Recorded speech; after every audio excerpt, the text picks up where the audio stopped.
Hello, everybody, and welcome to the Commissioner's Corner. Pretty crazy week in the NFL. Lots of crazy plays, including the game-winning touchdown on Monday Night Football. Pretty crazy week in Yorktown Bros Fantasy as well, as 5 of the 6 matchups were determined by 5 or less points, and the median point was a 1-point differential. Taking a look, that's back-to-back 2-0 weeks for your boy, as I'm able to beat Ryan here and creep back somewhat into relevance in the standings. As Ryan said, he had a good week. Third highest score, just got unlucky going against the person with the second highest score. Now I'm going to talk about waiver decisions in a lot of the matchups, but our matchup specifically was impacted heavily by these decisions. Ryan went with Jackson Dart to stream this week. I went with Matt Stafford. That's a 10-point swing. I put a large amount of my budget into Woody Marks and then started him, even though I had much more successful options here on my bench. That almost cost me the game. Ryan streamed the Colts D. They were the top defense of the week, getting 17 points, but ultimately came down to Rachaad White, who I picked up a few days before the games, and he got me 21 points and squeaked out the win over Ryan. I mean, when you look at the total sum of all the actions, I guess the better manager wins. Next up, Skip loses by 0.5 points to the Priors here. This came down to Monday Night Football and waiver wire decisions. Skip picked up Brenton Strange as his third tight end on his roster. That's a choice. Brenton Strange unluckily got injured after his first catch, and he only needed a few more points to get a win here. The Priors had ETN and Butker. They didn't do much, but they did just enough. Now, of note, starting the Baltimore Ravens defense almost cost the Priors this week. They've started them for 4 weeks in a row. The last 3 weeks, the Ravens have scored negative points. And in week 1, the defense the Priors started scored 0 points. So that means in 4 of the 5 weeks this season, they have started a defense that has scored 0 or negative points. You might want to just leave that roster spot open this week. Next up, another close matchup. Zach loses by 2.5 here.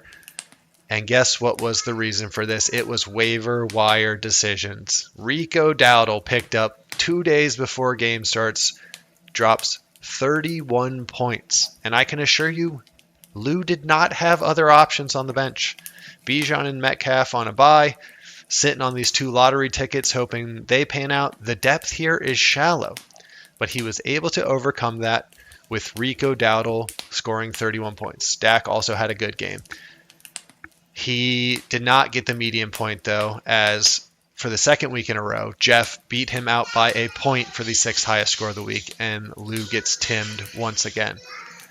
A bit of an unlucky week for Zach, as he had pretty solid performances all around. That 10 to 15 point mark by most of his players.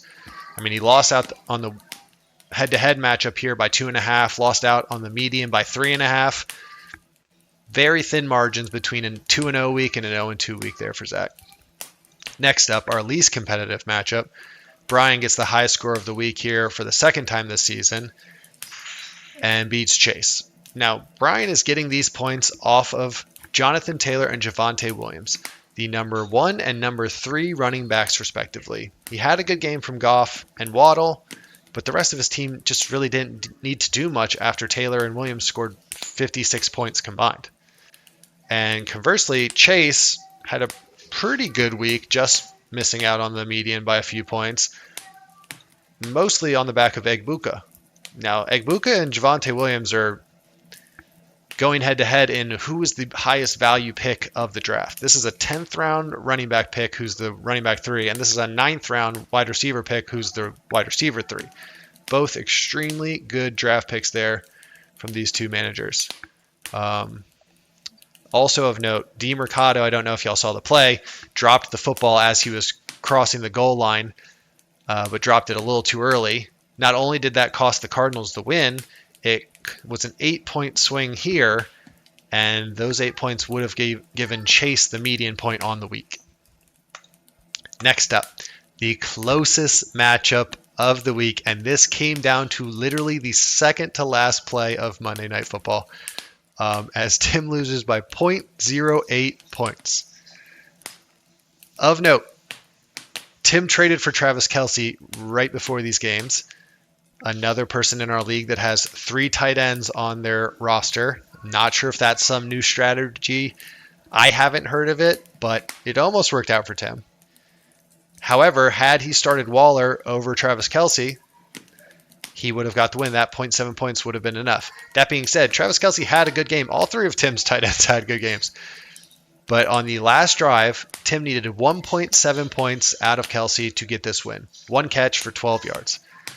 On the second to last play of the game, Kelce caught the ball over the middle, went down right after the first down marker at 11 yards so they could set up the Hail Mary. That 1 yard cost Tim the victory here. My daughter wants a hair tie. Hair crisis averted. We're back. Now, this is the second time Tim has lost out on a point by 0.1 points or less, as in week 3, he lost out on the median by 0.1 as well. Little bit unlucky for Timbo, and he finds himself middle of the pack here in the standings. Last up, we have the Juggernaut battle. Jeff was 7-1 going into this one. Brittany 6-2. And Jeff, the Paper Tigers, comes out victorious on the back of a big Monday night performance by Patrick Mahomes, plus some points by Worthy and the KC defense. Jeff also ends with the 6th highest score of the week, letting him go 2-0. Brittany comes back to earth a little bit. Omarion Hampton got hurt in the middle of this game, and everyone else just kind of had middling performances other than Puka. She still had a good week, missing out on the median by just a few points. She was 5 points away from a 2-0 week.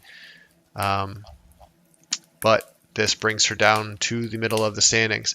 And the middle of the standings are chock full. Between 3rd and 10th, pretty much everyone is within 1 week of each other.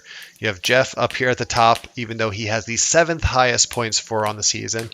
And you have Skip a Dip down here at the bottom, already looking forward to the losers bracket.